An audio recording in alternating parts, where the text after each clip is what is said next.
दुर्योधन की बहन का रहस्य अर्जुन ने क्या किया। महाभारत भारतीय संस्कृति और इतिहास का एक महत्वपूर्ण ग्रंथ है जिसमें अनेक पात्रों की कथाएं और उनके जीवन से जुड़े रहस्य छिपे हैं। उन्हीं में से एक रहस्य है दुर्योधन की बहन दुशाला का, जिसका जीवन महाभारत की घटनाओं से गहराई से प्रभावित हुआ था। इस लेख में हम दुशाला के जीवन, उसके विवाह, अर्जुन के कार्यों और महाभारत युद्ध के बाद उसकी स्थिति पर विस्तृत रूप से चर्चा करेंगे। दुशाला कौन थी? दुशाला कौरवों की एकमात्र बहन थी और हस्तिनापुर के राजा धृतराष्ट्र तथा महारानी गांधारी की पुत्री थी। वह अपने भाइयों, विशेष रूप से दुर्योधन से अत्यधिक स्नेह रखती थी। चूंकि वह कौरवों की एकलौती बहन थी, इसलिए दुर्योधन उसे बहुत प्यार करता था और उसकी हर इच्छा पूरी करता था। महाभारत में दुशाला का उल्लेख मुख्य रूप से उसके विवाह के संदर्भ में आता है। उसे दुर्योधन ने अपने मित्र और शक्तिशाली राजा जयद्रथ से विवाह करवा दिया था। जयद्रथ सिंधु देश का राजा था और महाभारत युद्ध में एक ओर से लड़ा था। दुशाला का अर्जुन की भूमिका।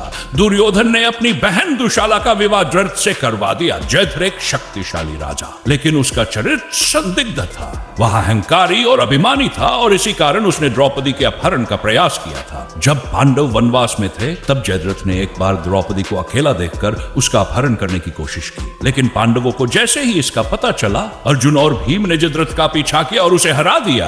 अर्जुन ने उसे मारने के बजाय स्वरूप उसके सिर के बाल काट और उसे अपमानित कर छोड़ दिया। इस घटना के बाद जयद्रथ ने भगवान शिव की कठोर तपस्या और एक वरदान प्राप्त किया, वह एक दिन लिए पांडवों को युद्ध में पराजित कर सकेगा। महाभारत युद्ध और जयद्रथ की मृत्यु। महाभारत युद्ध के दौरान जयद्रथ कौरवों की ओर से लड़ाई लड़ी। उसने अभिमन्यु की मृत्यु में महत्वपूर्ण भूमिका निभाई थी। अभिमन्यु चक्रव्यूह में फंस गया था। तब जयद्रथ ने ही अन्य कौरव योद्धाओं के साथ मिलकर उसे मारने में सहायता की थी। अर्जुन अपने पुत्र अभिमन्यु की मृत्यु से अत्यधिक दुखी हुआ और उसने प्रतिज्ञा की कि यदि वह अगले दिन सूर्यास्त तक जयद्रथ को नहीं मार पाया तो वह स्वयं अग्नि समाधि ले लेगा। यह सुनकर कौरवों ने जयद्रथ की सुरक्षा के लिए विशेष इंतजाम किए, लेकिन श्री कृष्ण की सहायता से अर्जुन ने सूर्यास्त के समय एक विशेष योजना बनाई और जयद्रथ को मार गिराया। जयद्रथ की मृत्यु के बाद दुशाला का जीवन अत्यंत कष्टदायक हो गया।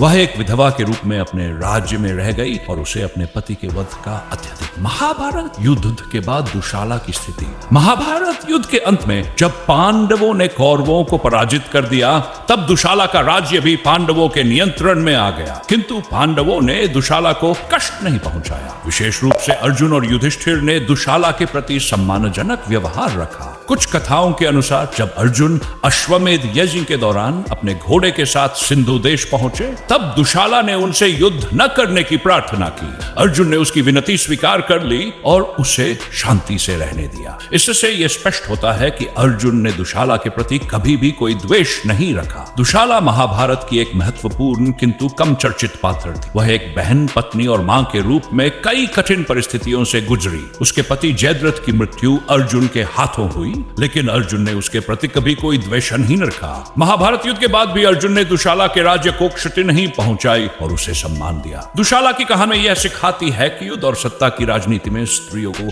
सबसे अधिक कष्ट सहना पड़ता है। वह अपने परिवार के युद्धों का शिकार बनती है और अपने प्रियजनों को खोने का दुख सहती है। महाभारत की इस कथा से हमें यह भी सीख मिलती है और प्रतिशोध के स्थान पर करुणा और सहानुभूति को अपनाना ही सच्ची वीरता है।